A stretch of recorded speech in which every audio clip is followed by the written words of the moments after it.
Hey Geekscapists, welcome to our brand new Geekscape podcast. I'm Jonathan London, your host. If this is your first Geekscape, strap yourselves in for some pop culture talk. That includes movies, video games, comic books, TV, all of the comic book pop culture talk that you can fit in your noggin.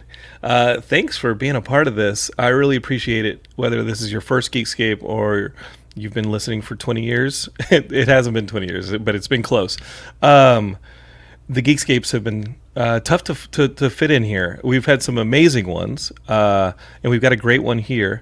My friend Amy Tsang is on the show. She is in The Acolyte. She's in a couple episodes of The Acolyte, and I'm watching The Acolyte. And I'll tell you what, if you're a hater on the internet, too bad. I'm enjoying The Acolyte. This has been the most... Every time a Star Wars thing comes out, everybody is like, oh my God, it's the one that's so divisive with the fans. Oh my God, this is the one that really tears it. Oh my God, Disney did this, Disney did that. Listen, let people enjoy things. It's got lightsaber duels. It's got martial arts in the Star Wars universe. And it's got this little rodent tracker dude who I think is amazing. And it's got witches, of which Amy plays one of them. And we're going to talk to her all about that on this Geekscape. Real quick, speaking of Kung Fu, the wonderful people at Film Masters sent me this Blu-ray of The Crippled Masters, a movie I hadn't seen since undergrad. Not going to tell you when that was. That was a while ago. But this is a classic Kung Fu movie. It's out on Blu-ray. And I actually got Heidi to watch the entire thing. And it's awesome. I mean, this is a classic. There's a sequel to The Crippled Masters, but this one has bonus features, full commentary track from the folks over at the Important Film Cinema Club. It's got a documentary, Kings of Kung Fu, Releasing the Legends. And if you guys are into classic Shaw Brothers type Kung Fu era films, then this is a movie for you, The Crippled Masters. And it got back on my radar because they were playing it at the New Beverly. And some friends went, and I was like, Crippled Masters was playing. I wish I'd known. I would have gone to see it. And then just a few days later, the Blu-ray showed up, and I loved it. Speaking of stuff from the East, last night I watched Ultraman Rise, the brand new Ultraman animated movie on Netflix. It's so heartwarming. This is one of my favorite movies of the year. Ultraman Rise. If you know about Ultraman, don't know about Ultraman, this is a great movie that'll either intro it to you or reaffirm your love for Ultraman. He's a superhero he's a normal guy, grows into enlarged size in order to relocate kaiju, fight kaiju, you know. And in this one, Ultraman actually fights a kaiju and then is left with the kaiju's baby. And has to raise a baby kaiju. And so going into one last few weeks before fatherhood, a movie where Ultraman adopts a little crying kaiju baby and has to raise it, that was like spot on for me and what I wanted to watch as an Ultraman fan and as a expecting father. Like, that was beautiful. And it was so good that as Heidi was watching it with me, she couldn't deal with the baby kaiju crying anymore. I mean, she's just... I'm not going to say the hormones or all this stuff. I think I just did. But it was a lot for her, and it was really well done. So she got too emotional and had to leave the room. But it was hitting all the right spots for me. If you guys have Netflix, Ultraman Rise is on there. And I know it's animated. It's not like your Toho type man in suit type stuff that you usually see with old school Ultraman stuff. But if you're a fan of the Spider-Verse, the most recent TMNT, Mutant Mayhem, it's that kind of cool animation style that has a bit of a street-like edge to it, and that's what they did with this. And it's a wonderful movie. It's really sweet, but it also has tons of cool action and like amazing visuals. So those are the two things that I've been all about right here: is The Crippled Masters and Ultraman Rise. I've also been about The Acolyte. And we're lucky enough to have Amy Tsang on to talk about it. So let's get Geekscape started. Let's come back and let's talk Star Wars with Amy Tsang.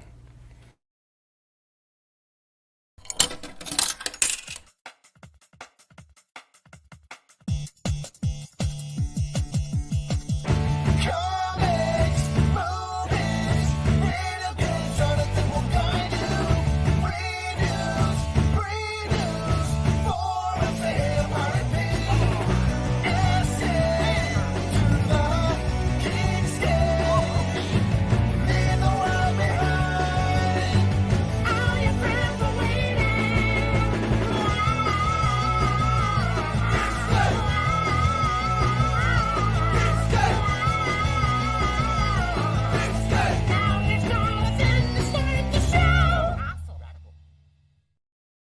All right, Geekscapists, let's get right to it. I'm Jonathan. It's time to start the show. And if you're watching on YouTube, Facebook, Twitch, anywhere live, thank you. It's Sunday morning here in Los Angeles. Kind of a weird time for a Geekscape, but that's what Amy could do. And I definitely wanted her on the show to talk to her about the Acolyte and her roles in Kung Fu and everything else. She's working LA actress.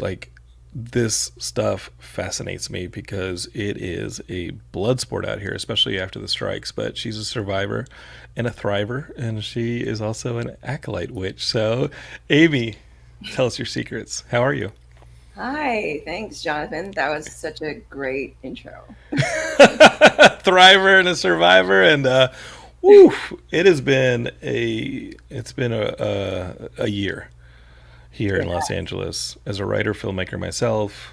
You definitely felt it as an actress.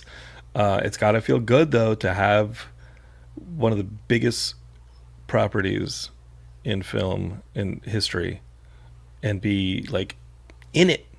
yeah, it's pretty incredible. Pretty incredible. Um, yeah, no, the strike was very difficult for all, obviously. But I was lucky enough to get this role and be shooting a few months prior to the writer's strike. So yeah, I was extremely lucky. Um, Tell me about it. Tell me the process of auditioning because they ain't putting me in a Star Wars movie unless the aliens start looking really weird. So, No, there's all uh, types. There's all types. how? Because you've done some TV here and there. And then suddenly this thing is, hey, they want you to audition. I'm guessing you don't know what you're auditioning for because it's pretty hush hush over there in the House of Mouse with a property this big. But Yeah. you show up and you're like, and this isn't traditional Star Wars either, because the Acolyte takes place 100 years before we've been introduced to stuff like the prequels, Mhm. and the controversy here with especially the characters that you're running with is this idea of the witches and this and that. It's just stuff that hasn't been explored in Star Wars. So Yeah. how far into the audition process were you when suddenly you're like, I think this might be Star Wars? Well, I was actually lucky enough to know it was Star Wars from the start. Yeah. It did have a code name, but because I knew one of the executive producers, and at the time, he had just got on board as an EP, and then he was reading the script, and then he had just seen a indie film that I did, and he immediately thought of me for this role, and he asked me if I wanted to audition for it. So I was like, of course, it's Star Wars. So then I was lucky enough to get an audition, come in, and a self tape for it. I had dummy sides, and I didn't have a you know kind of a full scene. Um, but I worked with what I got, and did it. Gave gave my best shot, sent it in, and I didn't hear back until 3 months later that I got it. So a party was there's a couple places where you had to put faith in yourself. The first one's an indie film. Like when you make these indie films, and speaking from experience, so let me know if this is your experience or not. But those are such leaps of faith because it's so hard to pull off. There's such a small margin of error, right? Because these are films that are fighting for their survival through pre-production all the way through distribution to exhibition. And when you're on this indie film, you're like, is anybody going to see this? Is this going to be one that is celebrated? This one that just disappears like a lot of indie films. Not only did Mm. somebody see it, but somebody saw it and was like, "You ever heard of the Star Wars thing?" I'm telling you, it's crazy. I never thought I would get on Star Wars. It never even crossed my mind. So to even audition was crazy for me. I was really, really, I didn't know much about the world. I've only um, heard about it through my friends who are huge stuff. Mhm. And they would do cosplays, they would have birthday parties, Star Wars themed birthday parties. And it's such a huge part of our culture, the Star Wars brand. Mhm. So I would just know about it based on that, but I didn't really dive in until after I got the role. And when you say that you were like at Star Wars, not averse, but just you were like, okay, cool, Star Wars is over there. It may not be for me. How do you even begin to play catch up with somebody like ourselves who, I'm not as big of a Star Wars fan as I was, but when I was younger, Uh-huh. there's just so much of it. I can't read the books anymore. I can't read the comics anymore. I can't play the video Yeah. games anymore. There's just so much of it. So like you, unless I'm watching the shows or movies, it's probably not. I'm probably getting it through conversations. Once you have the opportunity to be a part of Star Wars, where do you even begin? That's true, right? I guess the internet was my friend. Oh, the Um, darkest part of Star Wars. Great. um, Whoa. yeah, I watched the first three on Disney Plus, and Andor, and I thought Andor was amazing. Yeah. And I felt that not being a prior like huge Star Wars fan, Andor was very easy to understand, and the storytelling was great. So I kind of got the sense of what the world would be like for this series, and it was kind of a blessing in disguise. I didn't know that much because they were very secretive. They didn't give us much. I got only my scenes. Didn't get the full script for my episode. Um, and, you know, for all I just worked what was from what I was given on the page, and it was, you know, I've been training to do that, all my years of being actor. So it was great to put it to use in that way. And I think that with the Acolyte, it's probably an advantage, because of any of the new Star Wars, the Disney Star Wars stuff, this is the stuff that feels the most independent from the prior canon.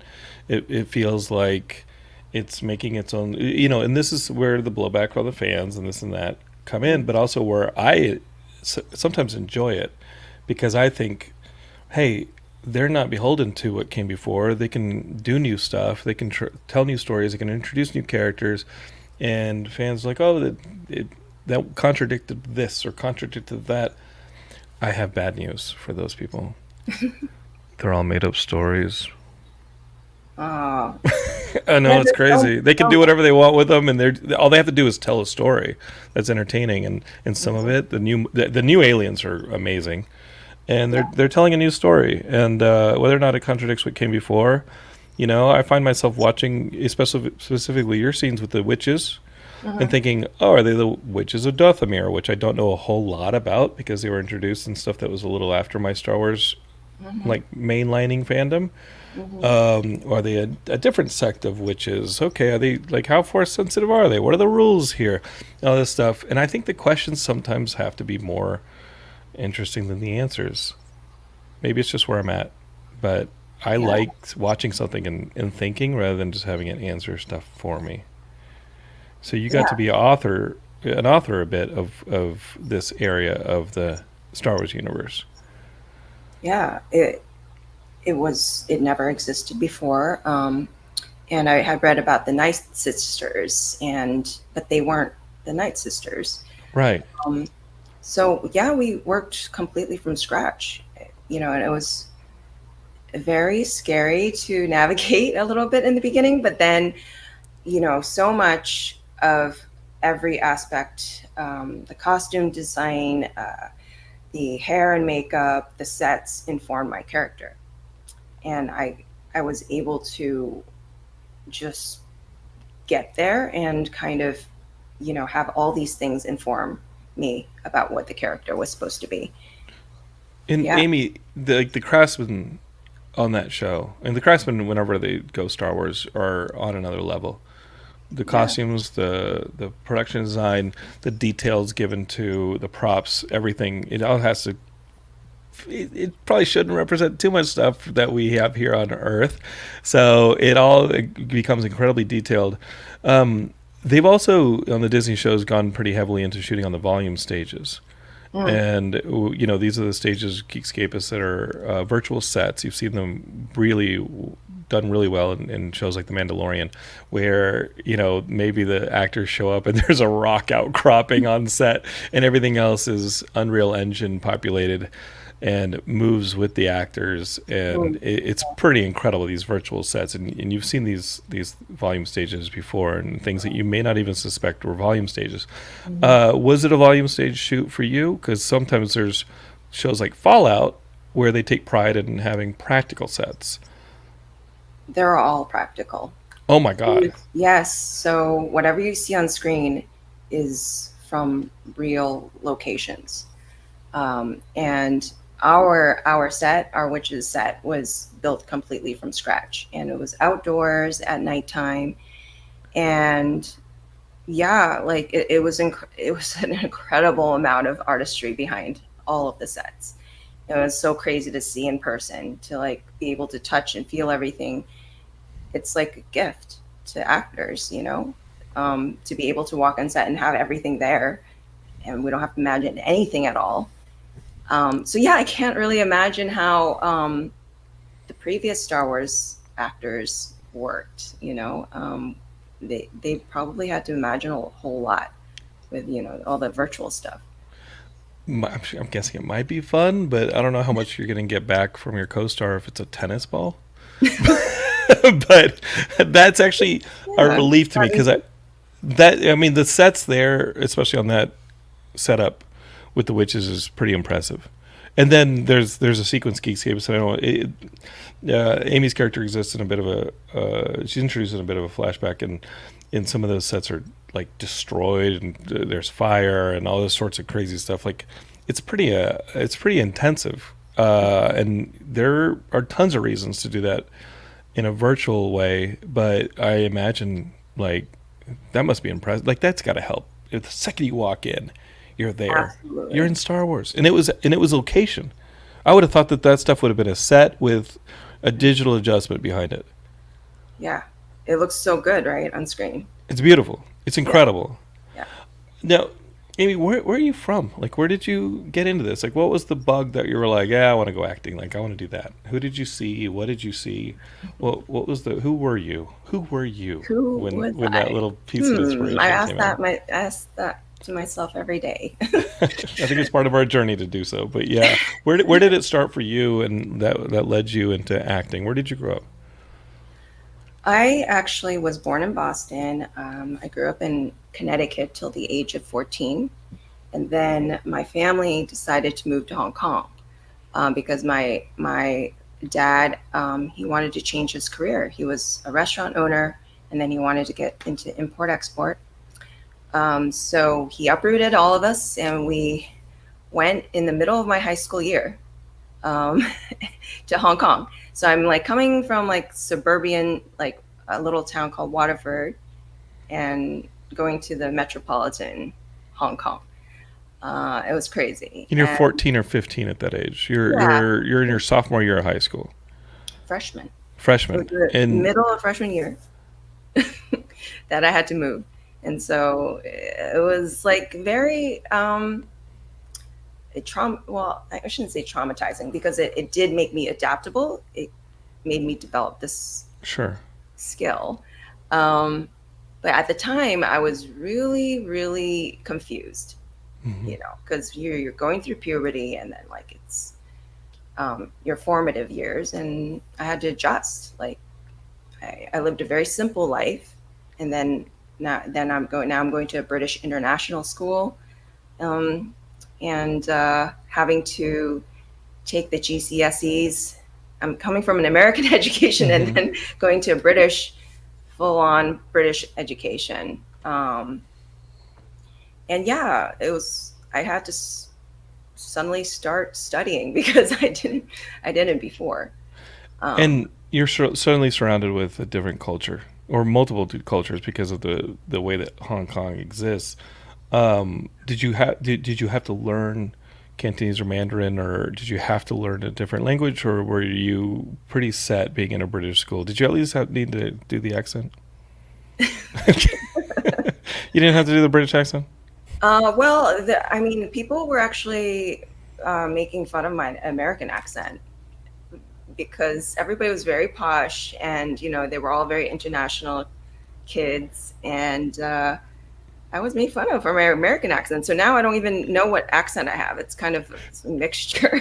You jerks gave her a crisis, and your dad got into. He's like, I'm gonna go into trade, export, import, export. Yeah. In Hong Kong, shortly before it's given from British rule back to Chinese, like the import export is about to get super fluxy, in flux, and your dad's like, restaurant, I'm gonna go to Hong Kong, and it may be to try and maybe it's advantageous to jump in at that time to a country, to a province or a country that's about to switch It already ownership. switched. Like what? It had already switched. Yes, Jonathan. Oh, Everybody else was trying to get out of Hong Kong. yes. We did the complete opposite. That is Yeah. It's what. insane. You know about that, so that's good. So That's crazy. Yeah. And how did that affect your relationship with your father? Were you an only kid, Amy, or? No, I am the oldest of three. Okay, so you had to take some. So you protected your younger. You took some hey, this is gonna be okay. Is it gonna be okay? like internally, you're like, oh, freaking out. But you had to. I mean, I don't know. You tell me. Yeah, it was. I mean, it was tumultuous, but I have always been very independent from a very young age.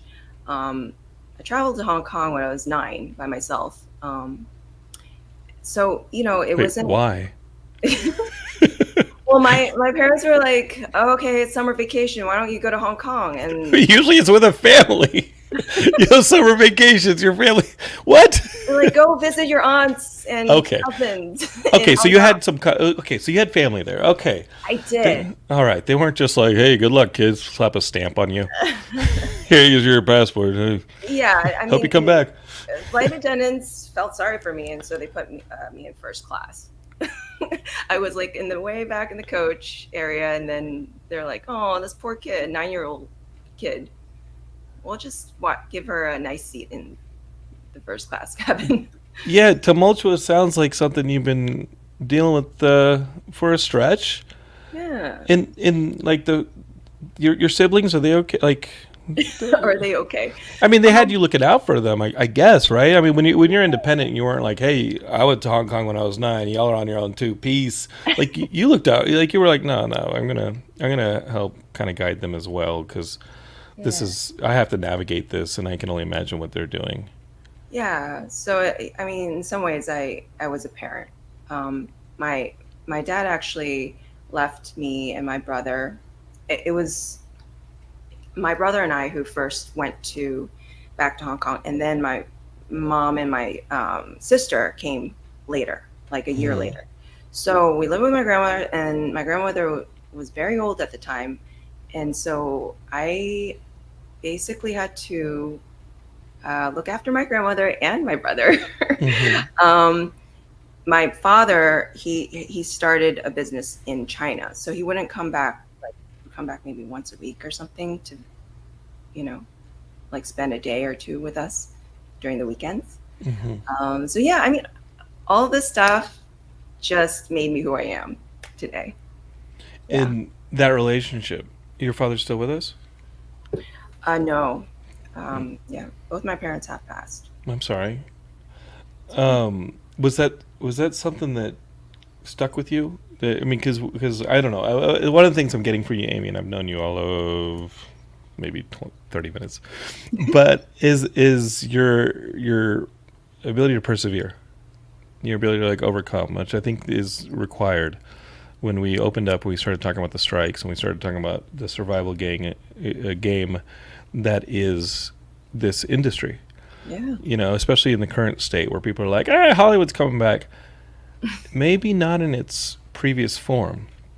maybe not in its previous form. You took this indie film.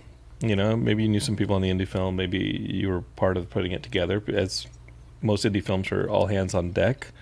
And then from it, you landed on the radar of someone who maybe you knew prior, maybe you didn't, but it was enough to convince them to get you an audition for Star Wars. You're doing the Star Wars thing now. You're just going to keep rocking.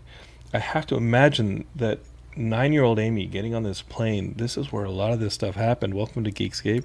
You're on the psychotherapist couch, and I think that's incredible. No wonder you were able to like weather the Star Wars internet. Well, it helps that I don't know too much about it, so nothing really affects me. Amy, I'm trying to think. Neither do they. They just want Star Wars the way they want their Star Wars.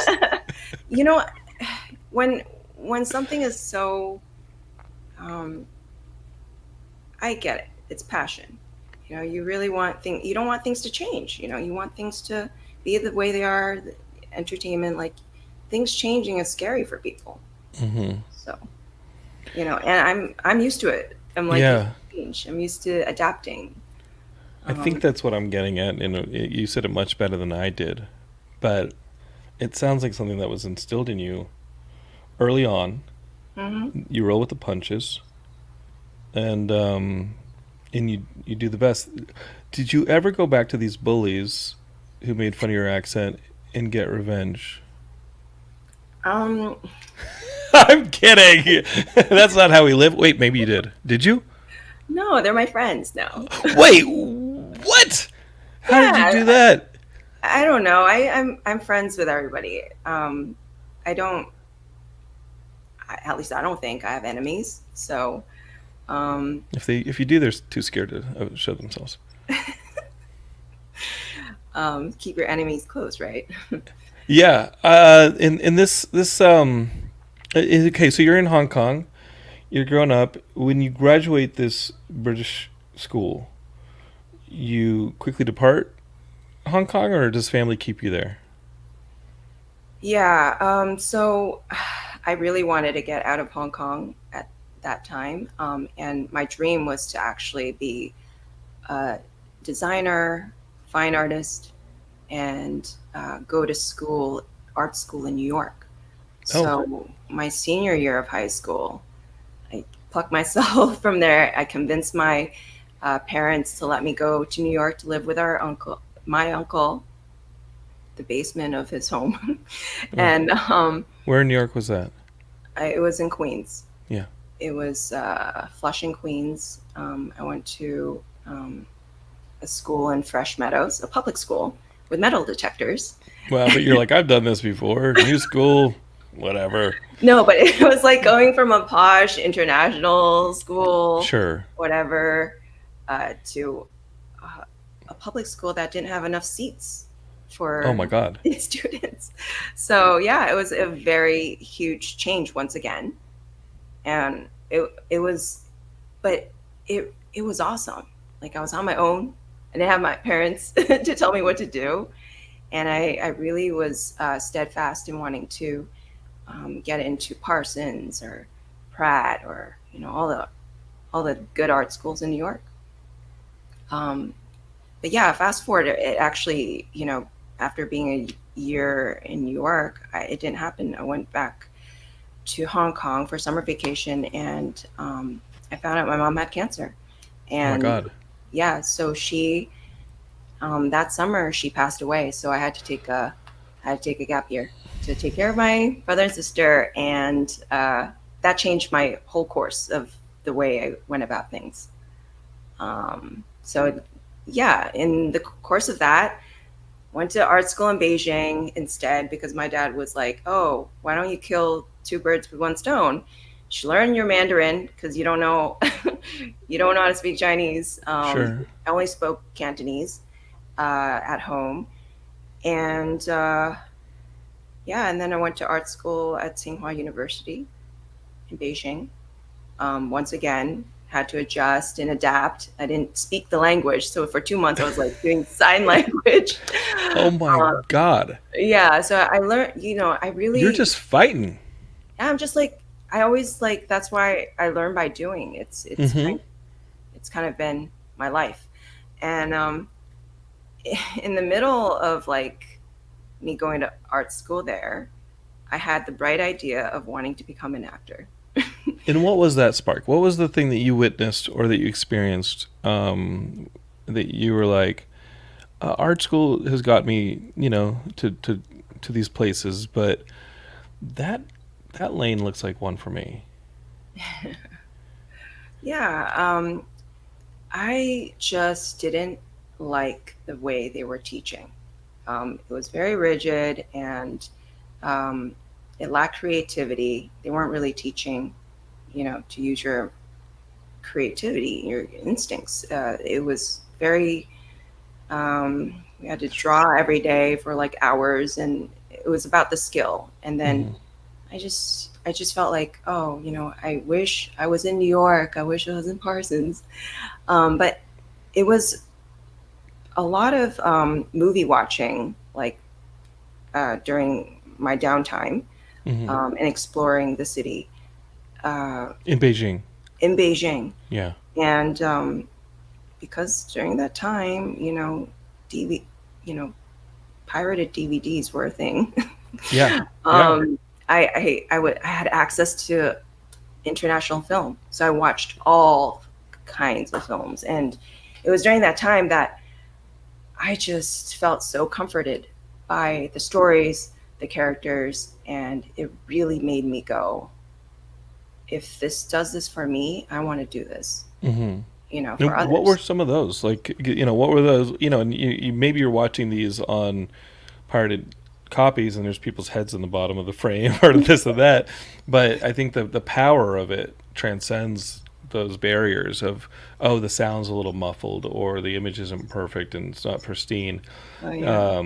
And that is the power of it. And for a lot of people who don't have, because of, it's like my intro to anime was in Mexico, and I'd spend summers with my grandparents in Mexico, Oh and there cool. was just so much more anime in Mexico Oh at yeah. that time than there was in the U.S. Still, I mean, Adult Swim and that stuff hadn't really started up. The Toonami stuff hadn't really started up, and but suddenly I can see Macross and stuff like that in Mexico. Oh, wow. So because of those kind of licensing deals and those not the boring stuff not happening, sometimes that's the only way you're going to go is some of Mhm. that bootleg stuff. Well, just give me a couple favorites where you're like, that's the magic right there, and I want to be a part of that magic. That's the one that really made me, it evoked something in me. Um, What'd I you think fanboy out you for? would Amelie, the That's French film, incredible. Amelie, all the Miyazaki films. Um, I'd say what else? There were so many. I love the Wong Kar-wai films, but it wasn't the fake DVDs were actually very good. We're Um, not calling the cops on you. That was a while ago in a different country. What do you think I am? Interpol? Like, don't worry about it. I mean, All I feel right. bad for saying because I'm in the industry and like Yeah, that's but we were what. all at college at one point, and like, it's like, oh, dude, check this out. You can't get it any other way. But You we know what I didn't mean? have Like, internet right. back then. I mean, we didn't have what we have now. So Right, and the internet was like super slow and like dial up. But like, no, you're not. I get it, Amy. I'm on your side. If they come for you, they come for me. You got that? We're in thank this you. together. I'm siding with the witch with force Thanks, powers. Jonathan. Appreciate Um, and I think I think the theme you're watching these films like Amelie is a beautiful film that is full of fantasy, and watching a Miyazaki movie like the first time that I saw Castle in the Sky, it. Laputa Castle in the Sky. I said, how does this dude even think of this stuff? How does this even, like the Boy and the Heron? Just watching it this past December, just being like, God, how that does was he do this? so beautiful. Where does this come from? And I can see how that is inspiring you to transcend the world that up to this point has constantly been telling you, like, you're gonna live over here, you're gonna live this. You you have been dealt so many dictations in your life. Cancer in itself is telling you that this is going to be the culmination of your relationship with your mother. Mm-hmm. and it's dictated for you. Mm-hmm. And as a young girl, I'm sorry, but this is the card you're dealt. And Amy Tsang then discovers that Amelie is she's alone, and she has these fanciful, like, imagination that delivers her from loneliness to the point where she finally then finds love. And Mm-hmm. in these Miyazaki movies take us from this real world into this Yeah, place that's just next door, it feels like. And even stuff like Spirited Away and Boy and the Heron that's my are favorite. movies that take place next door to our own, right? Totoro is our world, but these things are just next door to Mm-hmm. our own. Mm-hmm.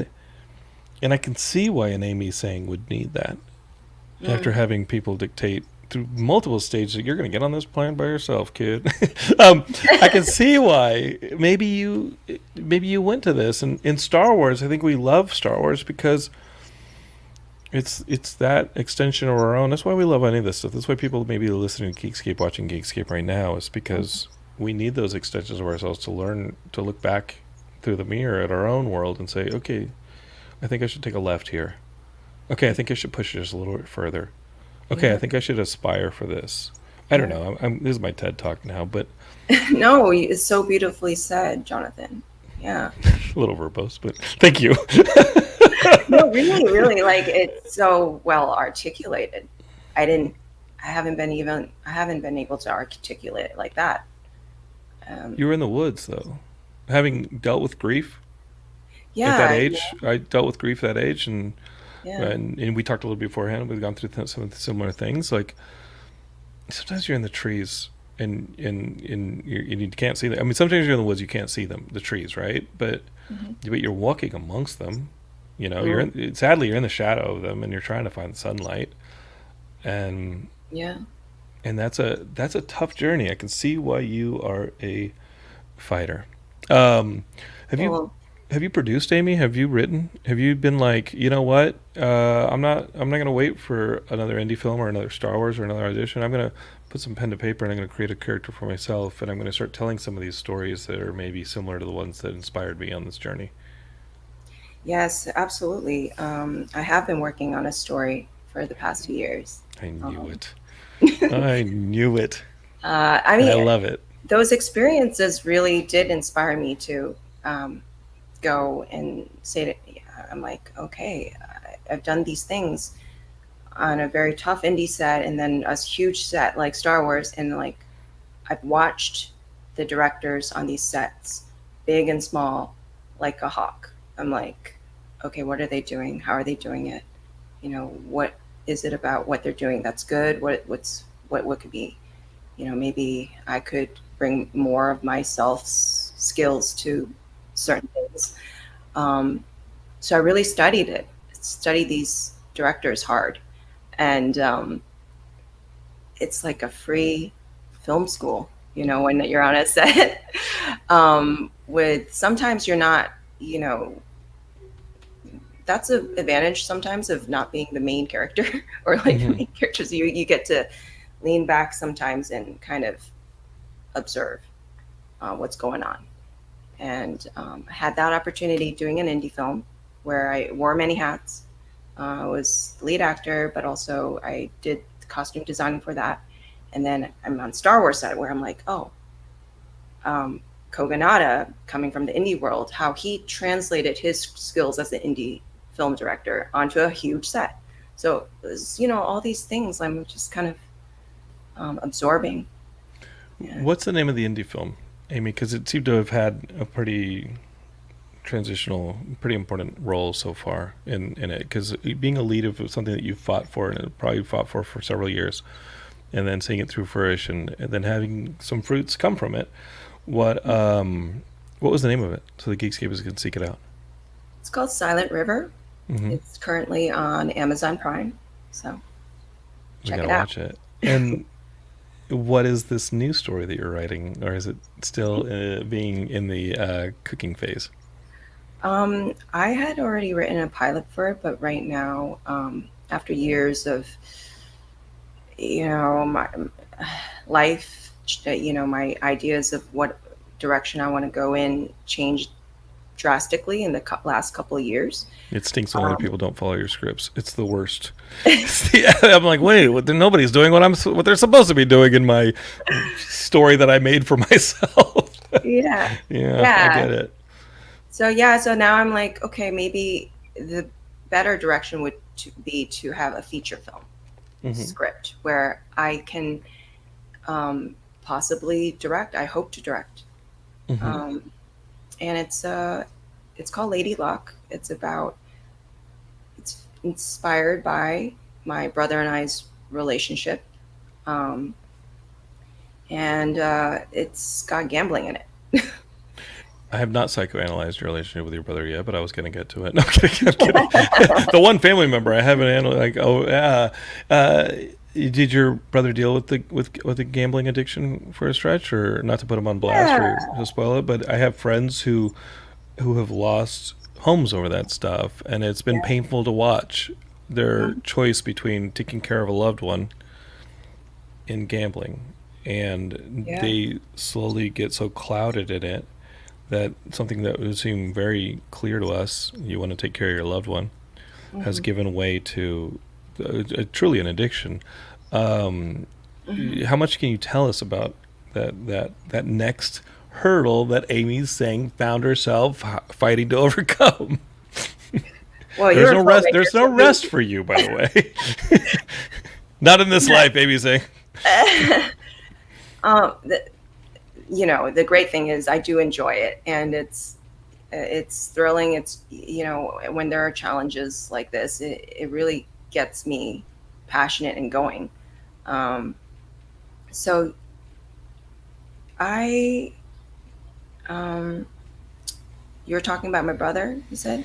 Yeah. Like, how did I come about this Yeah, story? my brother's is a pretty big story for myself. It's a pretty big narrative in my life. Is my relationship with my brothers. One passed on, and one's still here, and we Oh, finally, wow. yeah. Are you the oldest Um, too? I am now. I Oh, have been since '96. I'm Yeah, sorry. yeah. Yeah, totally understand. And we have the family wall here. Oh, wow. Pictures of my brothers is right here. But yeah, that's a pretty big theme for me is brotherhood. Um, your brother went through it. He went through it, and he got it from my mom. My mom was addicted, Mm. and I, seeing that, I think, you know, um, it kind of affected him. My mom's passing, and then my dad's passing, and I think he just fell into it. And Did was he doing it as a way to celebrate her, as a way to hold on to her? He fell no, into what her habit. What I was the don't game? think he What was was conscious. the? Yeah, it probably wasn't conscious. What was the game? I believe it was escapism, a Right. lot of it, because I actually gambled, and I got a taste of what it would feel like to fall into deep addiction, Hmm. because that world is so, I mean, the Seductive. casino, yeah, and the Yeah. casino is designed in a way that draws Oh, you in and keeps you in. it's crazy. No clocks, no windows, no Yeah. your time just does not exist there. Yeah. Yeah. So, my mom was a dealer, and then she became a pit boss in a Connecticut casino. And that kind of led to her, starting to play because another casino opened up nearby. And so yeah, it turned into this thing where, like, before she couldn't gamble, but then she was like, okay, she thought she would have control over the game because she sees it all the time, and she's like, She knows how the house she runs. she knows how it's run, but she fell into deep addiction, and that was one of the reasons why we moved, was to get her away from it. Oh my God, that is Yeah. Amy. I didn't even know the extent of it. Yeah, yeah, no, it's like This is I'm brutal. I no, it's It may not feel brutal from the inside because you've strengthened yourself from it, through it, but but but this is what man, inspires me to, mhm. it's a very unique perspective on gambling and addiction. So I want to tell it from my point of view. You would play a sibling, or you would play a version of someone who is seduced by this thing yourself? You I either witness to it or the victim of it, or both, or how? I don't know. I don't want to put your movie on blast. I definitely want no, no, I yeah. definitely want to follow up with Thank you this for your with interest. project, because it's no, I love it. I think if it's personal and if it's real, I think the balance between emoting and evoking as a storyteller, I think, is fascinating to me, right? Because sometimes people do come on here and they're not exploring, they're just sharing, they're just like shedding.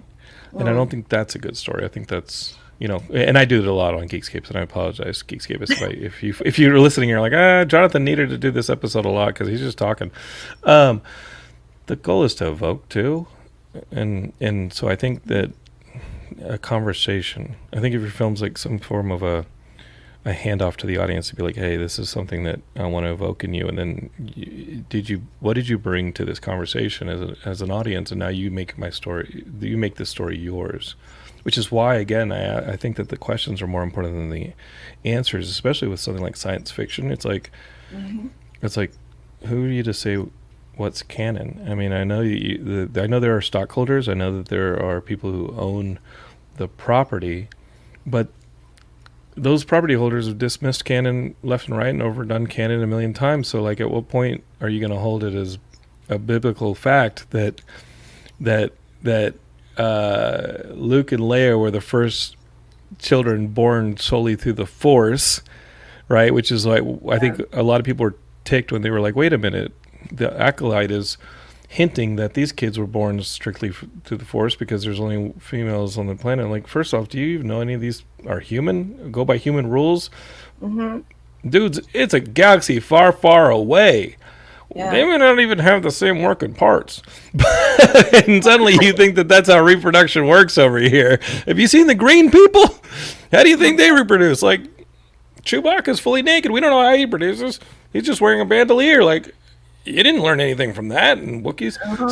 So I think that is like a really silly argument. DC and Marvel and all these places that we worship, they've redone their canon a million times, and suddenly people are going to come out and be like, whoa, Luke and Leia were the first ones that were supposed to be born solely of the Force. Why are the Acolyte Witches suddenly having kids? It's like, enough. Well, we didn't even finish watching all the episodes yet. Maybe that's totally. Maybe that's not going to be what people are thinking. I mean, I don't know. So I like that. I do like that. And I'm going to watch the episodes. You just got to keep watching to find out. I went back to Star Wars, but no offense, Star Wars fans, but I find this story that you actually dealt with and worked through, I find it super interesting. You've written it. Mm-hmm. You're floating it around to producers, maybe some friends, to be like, hey, what's the angle here? How we start putting this thing together? Maybe some of it's already put together. Yeah, okay. Yeah. All right. Yeah. Yeah, I see I see what you're putting down. I like it. Yeah. Lady Luck. Okay. I like it. I don't want to talk too much about it because you're going to come back on Geekscape and you're going to talk more about it. Yeah. Because there's one thing I've learned about Amy Tsang in the last hour is that she perseveres. Oh, thanks. And that means that she's going to make this thing. Like she made the last one. I'm just tired. No, just oh my God. No, I said that last week. I said I wrote 2 feature film treatments in 2 days this week just because they've been chasing me for years, and I'd tested them with people in conversation or in this and that, and I just sat down and it possessed me. And then I sent them to producers. I was like, okay, you wanted to make a project with me? Here's one of them. Boom. Here's another one. Boom. Heidi at one point had just been like, if you don't write that, you're an idiot. And so I was like, fine, I'm writing it. Oh my gosh, it's so great that your wife encourages you. Maybe she's just tired of the stories. I was like, you know what? I don't want to hear it anymore. Put it on paper. I'm kidding. If you're just going to tell it to me, it doesn't matter. No, she's been a part of every single one of these things. And will continue to. Because that's just the way it goes when you sign on for this life, Yeah. That's what happened when you went and bootlegged Amelie. You didn't know it. Mm-hmm. You didn't know it, but unexpected turns from watching bootleg DVDs. It was always the same for me too. It was always like, and some of it did start in the Hong Kong stuff. It did start with those John Woo films and being like, oh, I think I'm the only kid who knows about the killer. And no, you're not, Jonathan. You think you're the only kid in the mid-90s who knew about the killer and Hard Boiled and Better Tomorrow and all those Hong Kong movies that John Woo was doing with China Fat. You weren't. Absolutely not. But they were super cool there in the mid-90s, and you loved them. Yeah, you loved watching them until the VHSs wore off. You thought you were the only kid who was discovering Nausicaa Valley of the Wind when you were in 1995 watching them for fan VHS dubs? No, you weren't, Jonathan. You weren't the only person, but damn, did they feel like they were made for me. That's amazing. See, that's the power of film, and that's really what made me gravitate towards wanting to be a part of it all. So, I mean, I don't know. The crippled, what is it like? The Crippled Masters. Oh, Crippled Masters was like, it's crazy. I have never heard of that. This is literally a dude with no arms, and he teams up with a guy with no legs. And you see them lose their arms and legs in it, but they already had no arms and legs as actors. Okay, they literally have no arms and legs. And they team up, and it's kind of messed up to say it this way, but they kind of Voltron at each other. So like the dude with no legs hops on the other guy's back in like this little harness, and it becomes his arms. And the dude with legs, it's like they're flipping it all over the place. They're actually incredible martial artists, but they have nubs. They have like small, and I remember watching in college and being like, oh my God, this is like insane. But they are actually really talented stuntmen and martial artists. And part of it's just like, how's it, part of it, you turn it on, you're like, how's this going to work? And then you watch it, you're like, oh no, it doesn't just work. It actually works beautifully and spectacularly. And I also always love this era of film because similar to what was happening in blaxploitation and some of the indie, stuff like here in the U.S.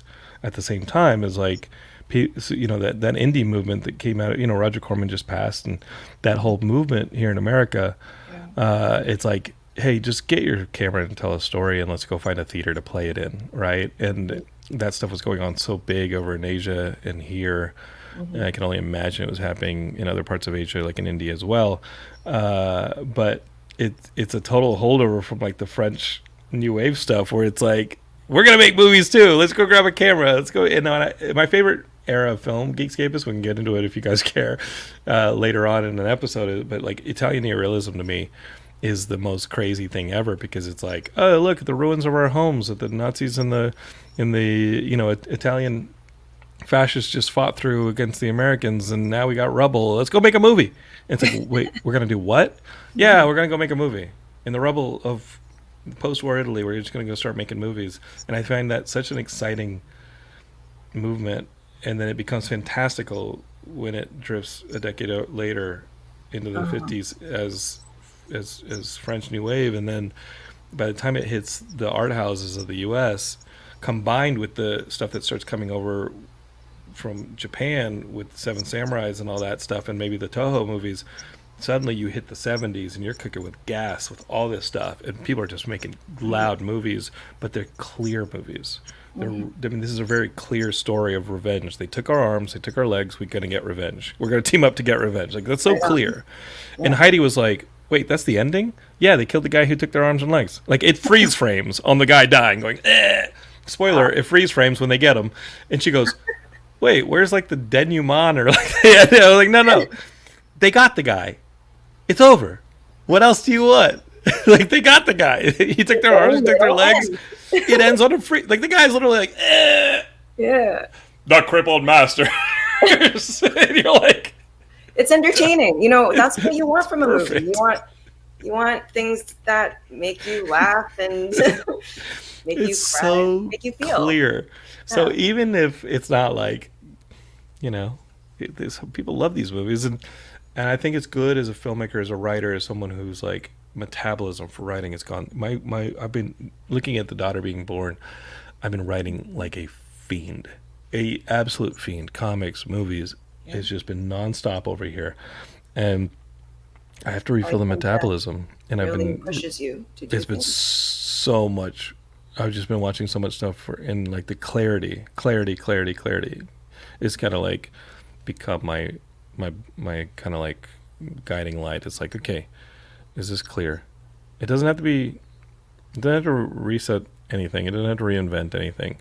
Is it clear, and is an audience going to be along for this ride?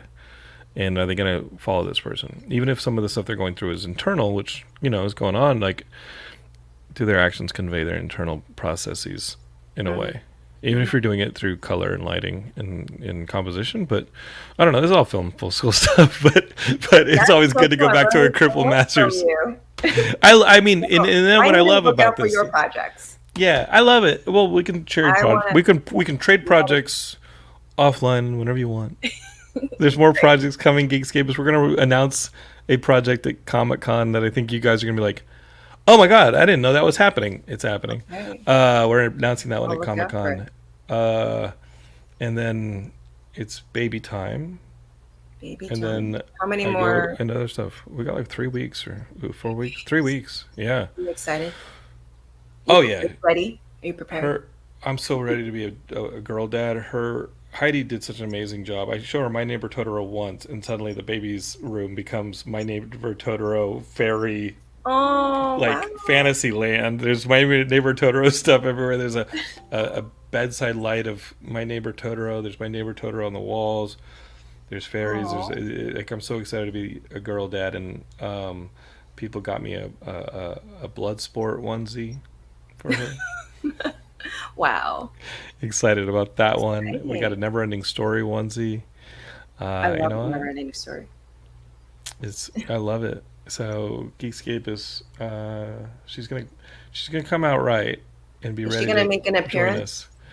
I don't know. I mean, I think we're gonna try and limit internet until she understands internet, which none of us really do. But Geekscape said, don't know if you're going to see her face grace social media for a while. I think that's fun. Yeah, and I know screens are a no for 2 years on her because of this. Just the studies say that it, showing getting a kid screen addicted within the first 2 years and what it does to learning. I think Geekscapists, you're going to see a lot of toes and feet and arms as proof of life. And if you see a full body of the baby, I think you're going to have an emoji on its face. Because I think we're just going to keep things to the London household and immediate vicinity. But feel free to come to Comic-Con. You might be able to see the baby there. Just don't post a picture of our child. I don't know. I don't know what I'm doing, Amy. No, it's smart. You need to be protective of your child. Also, your child should be the one who decides if they want to be on social media. She's like, I don't want to be on Geekscape. It's lame. Well, she won't be talking until like 3 years old, so she won't even know. Yeah. And then if she's anything like her dad, she'll be talking too much. Oh, maybe she's gonna take after you. Maybe she's gonna have the gift of gab just like you. It's like Spider-Man's gift. It's also a curse. With great power comes great responsibility. Yeah. Amy, I feel like we could go forever, but I think the main points are this. Amy's awesome. She's in the Acolyte. You can follow her on Instagram at the Amy Tsang. There's a silent T in there. Is it silent? I don't know. Maybe it's just her pronunciation of the name, but the Amy Tsang on Instagram. And then she'll be back in a short while to talk about Lady Luck, or however the name lands on that independent film. And we'll see her signing at Comic-Con at the Geekscape booth. I don't know. I'm just pretty much lining up your dance card for you, if you don't mind. Thank you. I love it. Thank you so much. Of course. Geekscapists, we're pretty predictable over here. We're going to be back next week with a brand new Geekscape. Actually, you don't know that because I've been kind of inconsistent because of the baby and the work stuff. So I do know that I plan on landing episode 700 of Geekscape before Comic-Con. It's going to be a special. I want to invite a bunch of past Geekscapists all over it and have kind of fun there. Geekscape 699, which is the next one up on this feed. I think I have some ideas. I'm talking to those people.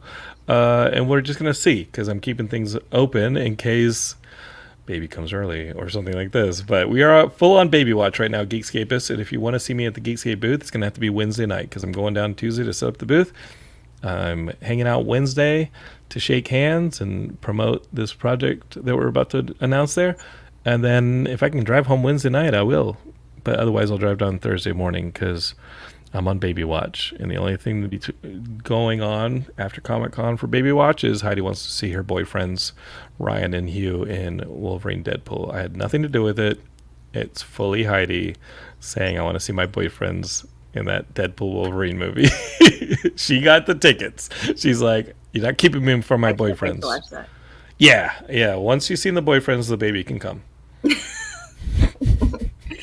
What's your booth number? I want to. Oh, I don't know. It's new, Amy. But awesome. Geekscapists, maybe something I should have had here for the promotional ability on the podcast. Geekscapists, check the Geekscape socials. You will definitely see the booth number coming up. I'm far behind on a lot of this stuff. I love you so much, Geekscapists. Amy, thanks for being a great guest. Thank you for being a great host. So much fun. And we will catch you on the next Geekscape. All right? Share this with your friends. Tell them this is fun. Because I have fun. And hopefully you do too. So don't hate and create. That's what we do around here. Peace, everybody.